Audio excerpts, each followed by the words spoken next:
This is Professor James Strickler, and this is a course in American government.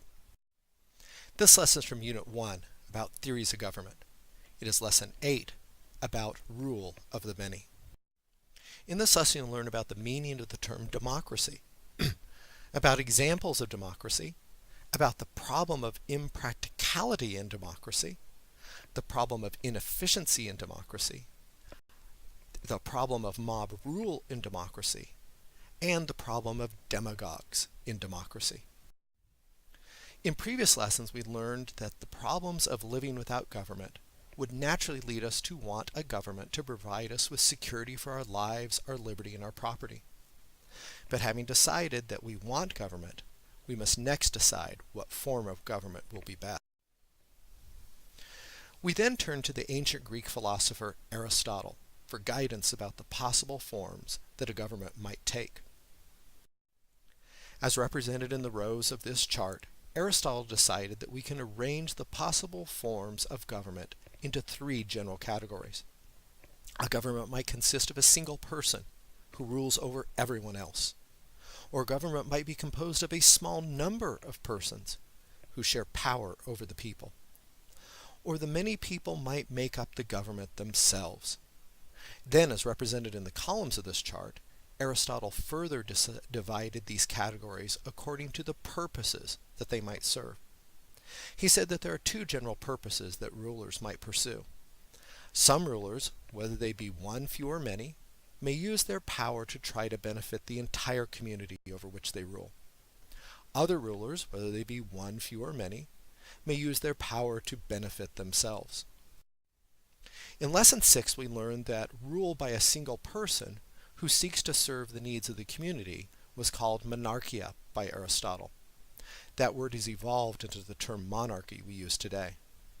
We also learned that a single ruler who seeks to serve just his own desires was called tyrannos by Aristotle. That word has evolved into the term tyrant that we use today. In Lesson 7, we learned that rule by a small group of people who seek to serve the needs of the community were called aristokratia by Aristotle. That word has evolved into the term aristocracy that we use today. We also learned that rule by a small group of people who seek to serve just their own desires were called oligarchia by Aristotle.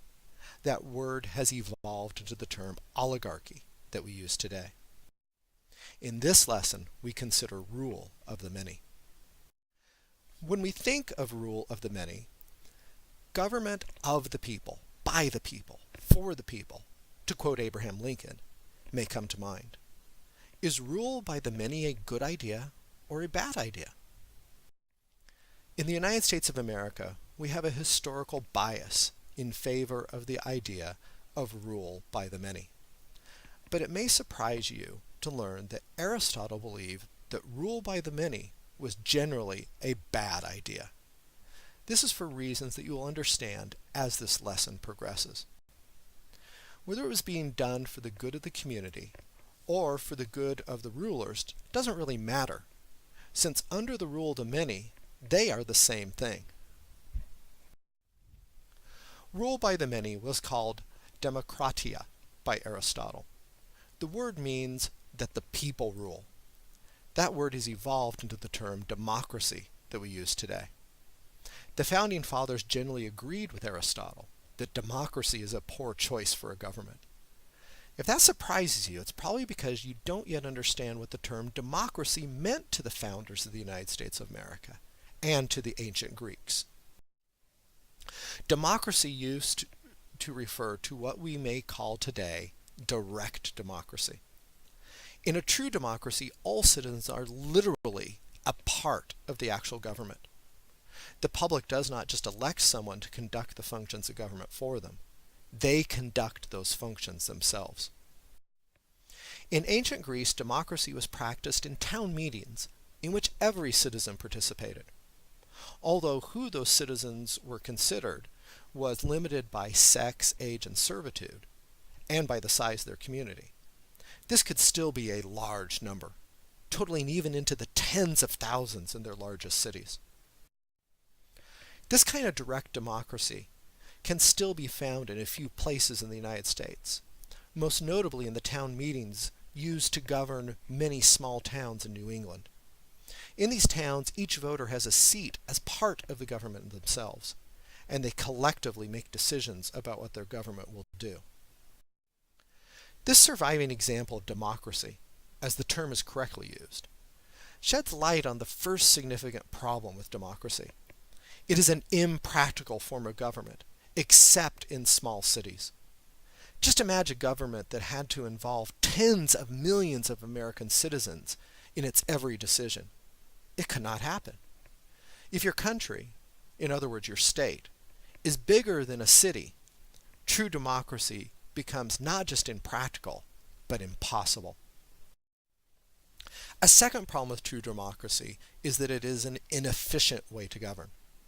The more people you add to a decision-making process, the more complicated and time-consuming that process becomes, particularly if each individual is entitled to an equal opportunity to participate in the process. When every citizen is a part of the government, that process becomes unwieldy. A third problem with true democracy is that it often results in mob rule. What comes to mind when you hear the word mob? Do you picture an angry crowd? That is exactly what is being referred to when it is claimed that democracy becomes mob rule. Democracy allows the biggest, or just the loudest, group to seize control of the political process.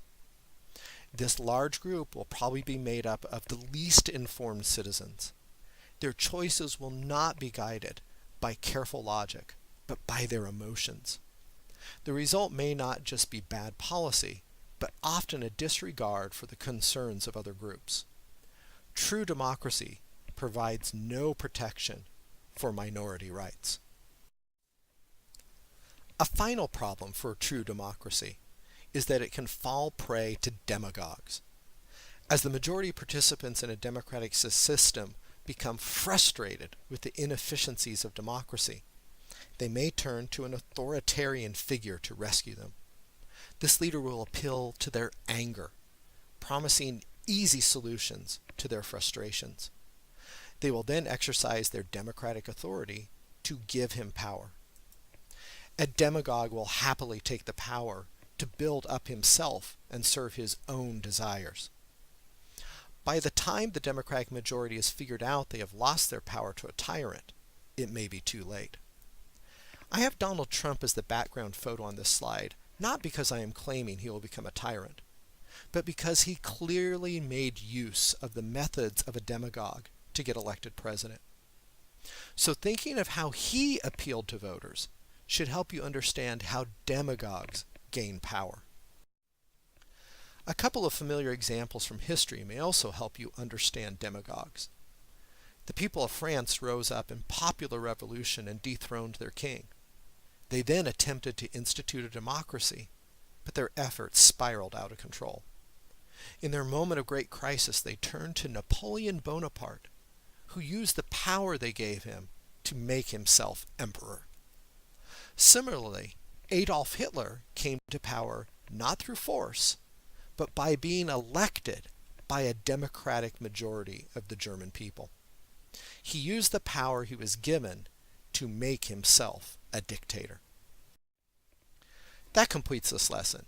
Now let's review what we have learned. What is a true democracy? In a democracy, are the citizens sovereign? Or do the citizens elect the government? Or are the citizens the government itself? Or do the citizens just propose laws? A true democracy is a government composed of the citizens themselves.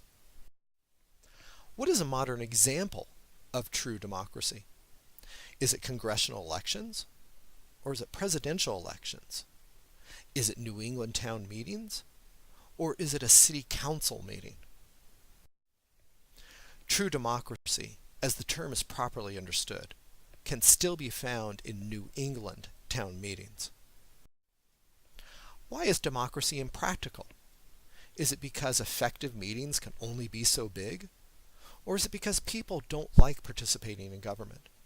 Or is it because there is too long between meetings? Or is it because too many meetings are needed in a democracy? True democracy is impractical because meetings can only get so big. Once the population of the area being governed passes a certain point, democracy can no longer work. Why is democracy inefficient? Is it because the meetings are too short? Or is it because voters are uninformed? Or is it because people have too little interest in politics? Or is it because, in a true democracy, there are too many decision makers? In a true democracy, with all citizens being part of the government, there are too many people participating in the decision making to effectively get things done. What is mob rule? Is it rule by an angry, ignorant majority? Or is it organized criminals taking over the government? Is it having a very large Congress? Or is it having too many things to do to ever get them all done? Mob rule refers to an angry, ignorant majority exercising power. What is a demagogue? Is it just an elected official? Or does a demagogue use the public's fears to get power? Or is a demagogue just the majority's leader? Or does a demagogue represent the weak? A demagogue uses the public's fears to seize personal power. That completes this lesson. The next lesson will also be from Unit 1. It'll be Lesson 9 about the American solution to the question of what form government should take.